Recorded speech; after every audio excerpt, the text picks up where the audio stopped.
Hey guys, welcome back to my channel. We are so close to flying again.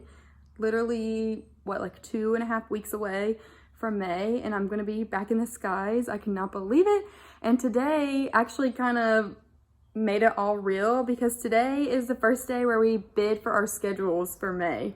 So we always bid a couple weeks before the month, and then we have 5 days to bid. And then they have a couple days to kind of get everything put into place. And then we get our schedules about a week before the month that we bid for. So I'm going to walk you guys through and we're going to bid for my schedule together today. So I actually tried to bid to get a line for May and it worked. And I don't know how that worked because I really thought that I was going to have to be on reserve, which meant I was going to have to be on call.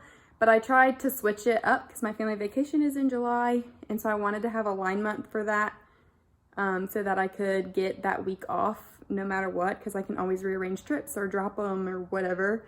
So yeah, so let's go ahead and dive right in and start bidding for May together. Okay, so this is what I see when I open up where we're supposed to bid. And it might be a little bit backwards for you guys, I can't tell. But anyway, so this basically tells me where I'm based. You guys already know I'm Philly based, and if you didn't know, I'm Philly based. And it tells us how many people have a line for this month. So there's 1,403 of us in Philly that are line holders. I'm number 1,327, which means that I am 94.6%, which means that I'm on the bottom. And basically anything that I try to get, I probably won't be able to get unless it's like a crappy trip and nobody wants it. And then if you see right here, it says on the 17th and 18th, it's got a TI. That just means that that's my recurrent training. So I won't be able to bid for any trips for that day because I have to go to training that month.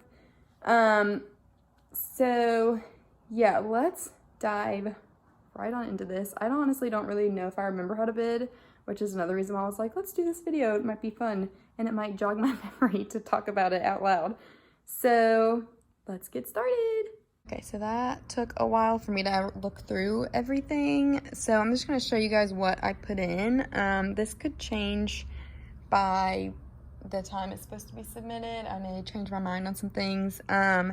So I already told you guys that this means that's my training date. The only days I really asked for off were the 27th through the 31st. So I put that in my layer 1. There's 7 layers. So basically you try to layer things. Like layer 1 is what you really, really want. Layer 2, you might add in some things that you would also be okay with, but you kind of go down the list. Layer 7 is kind of things that you want, but it doesn't matter if you get them or not. Like it's not that big of a deal. And so it's really kind of confusing. And as I talk about this, you're probably gonna be like, what in the heck is she talking about? But anyways, so that was the only, those are the only days I asked off for just because it's my sister's birthday's on the 28th. So I think my family's trying to go on vacation. So I'm gonna try to go with them if I can get those days off. But again, I have a line, so it'll be easier for me to trade trips with people and stuff like that. But anyways, so let's talk about what I bid for. So I did prefer pairing length. I did 2, which just means how many days each trip is. So I did 3 and 4 because I don't want to go for 2 days, have to come back, go for 2 days or whatever. So I like to do 3-day and 4-day trips. So I put 3 days in my first 3 layers and then in 5 and 7. And then for 4 days, I did the first 2 layers as well. And then 4 and 6 kind of alternated it so that, because I didn't want to leave one of them empty because then they could give me a 2-day or 1-day trip if I just didn't put anything in. Like say I would have done 1 through 3 for a 3-day and then hadn't put 4, 5, 6, or 7. And then for a 4-day done 1, 2, and 3 as well, and not put anything for 4, 5, 6, and 7. Because I'm so junior, they will probably end up giving me trips out of my layer 7. And so if I didn't have that I wanted 3 and 4-day trips in that layer, they would just probably give me a 1-day or a 2-day if that was what kind of fit in with my schedule.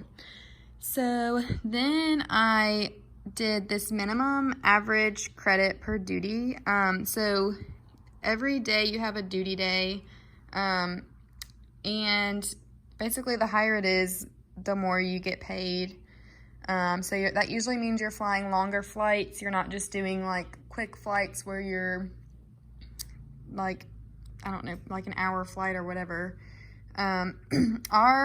The minimum that they pay us every day is 5 hours.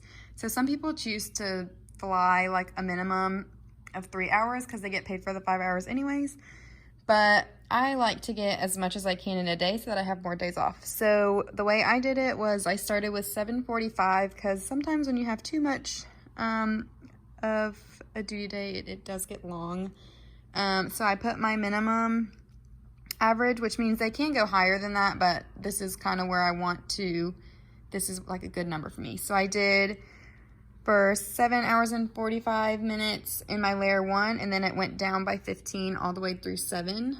So that doesn't mean that that just means it can't, I don't want it to go below that number.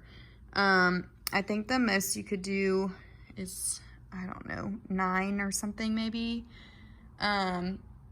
But anyways, so then I prefer deadheads. I don't really care too much about deadheads, but they are nice sometimes. So, and two, if you have a trip that is like the start of the trip or the end of the trip is a deadhead, you can get it changed to your commuter city. So since I have in that GSP is my commuter city, if I have a trip and my first leg is a deadhead, then I can just get them to deadhead me to that city instead of having to go to Philly and then go. So I put that in layers 4, 5, 6, and 7 because like I said, it's not that big of a deal if I get it, but it would be nice to have maybe for some of the trips. So my minimum layover time, I put 12 hours just because usually I always take off an hour or two from the actual layover time because our layover time starts when we land our last flight. So it usually takes like 20 minutes for people to deplane. It usually takes 20 minutes, sometimes even longer if we're staying in a downtown hotel.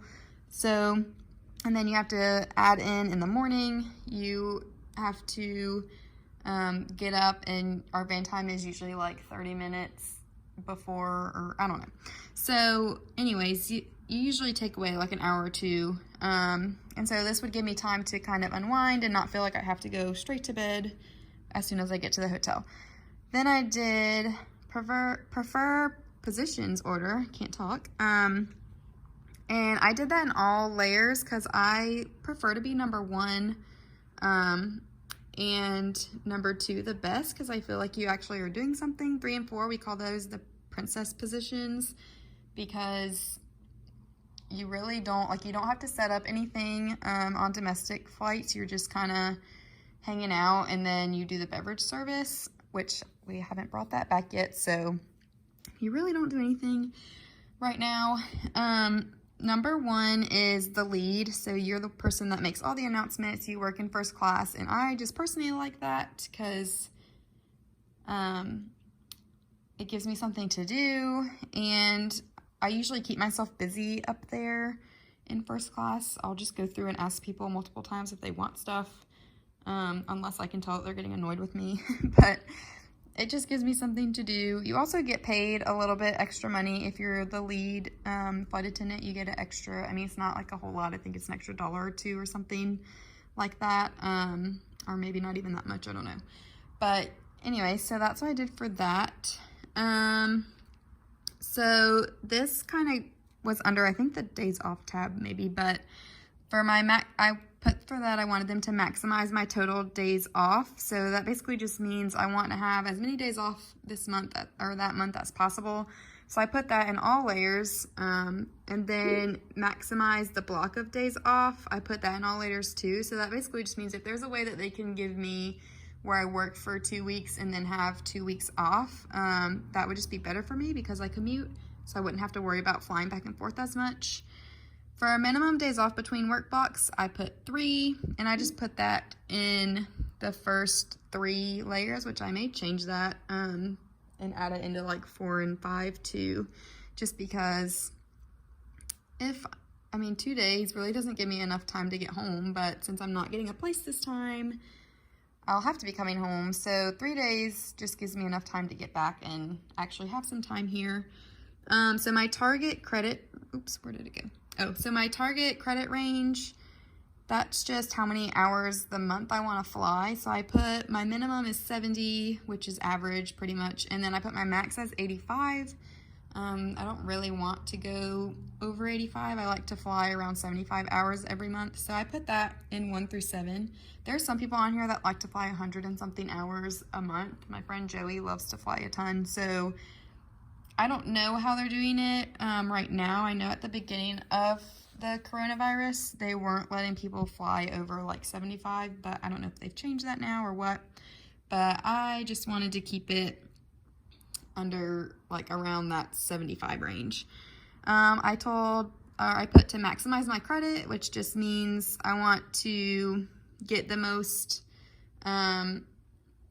credit I can out of a trip, basically. So I put that in all layers. My work block size, this means how many days in a row we can work. I put between 3 and 12, just because like I said, it would be so much easier if I could fly for 2 weeks straight and then have the last 2 weeks off or whatever. So I put minimum days to be 3 and then the max to be 12. Then I put for a commutable work block, I put my report time between 10 and 2 because I think by 10, there's an early morning flight out of GSP that's direct for most days, all days except Tuesday. So I would be able to fly in on the same day as my trip if I had a report time of 10 or later. My release time is 2. There's a flight that goes out at 3, and then I think I can go through Charlotte at 5. So I just put that so I'd be home in time to actually make it home so I could fly home the same day I get in. Allow multiple pairings, I put that in the first 3. And then down here I waived a lot of, which they allow multiple pairings, which I think I have this right, but basically means they can pair you, or they can give you 2 trips. Like they can give you a trip that ends, say, on the 12th, and then you can also start a trip later that night on the 12th. So basically they can just double up pairings. So, and that's good for commuters because you don't have to find somewhere to stay. You'll be in a hotel again that night or whatever. And then for the last couple things I did, so I waived pretty much all my rest stuff because that way they will, if you don't waive this, they won't give you trips based on like if it goes over like 30 hours in 7 days. And a lot of times for commuters, that's how like for me, going over 30 hours in 7 days would be better because I get more of my hours in less time. So if I didn't waive this, then I would probably have to work more days. So this is just better for commuters. And then I waived carryover credit. I don't really know exactly what that means. I just have always been told to waive it, so I waive it. And so then if we go back up to the top, so this shows that there's 8,875 different pairings. And so with and I think the ultimate goal is you want the pairings, like obviously at the top is going to be not as many because you put most of your preferences in that top layer. So mine, the total pairings they could give me is 157. Oh, my camera's like freaking out. So in layer 2, the total they can give me is 350. And Ozzy was barking because my grandma got home, so I had to take a little pause because I couldn't think while he was freaking out. My house got broken into a couple years ago when I was living in Columbia, and ever since then he barks like crazy whenever someone's coming in or out of the house. So, and I haven't figured out a way to stop him from doing that.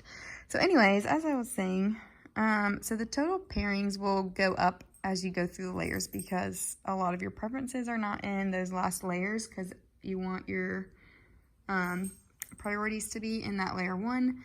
And then I still don't really understand the pairings by layer. I guess this is kind of like with all my layers. I don't really know, but basically I go based off of this number and I make sure that I still have a decent amount of options that they can give me. But to have about 157 in that first one is pretty good. So yeah, we are done bidding for now. I know that was a lot that I just told you guys and you're probably like, what in the world? This is ridiculous.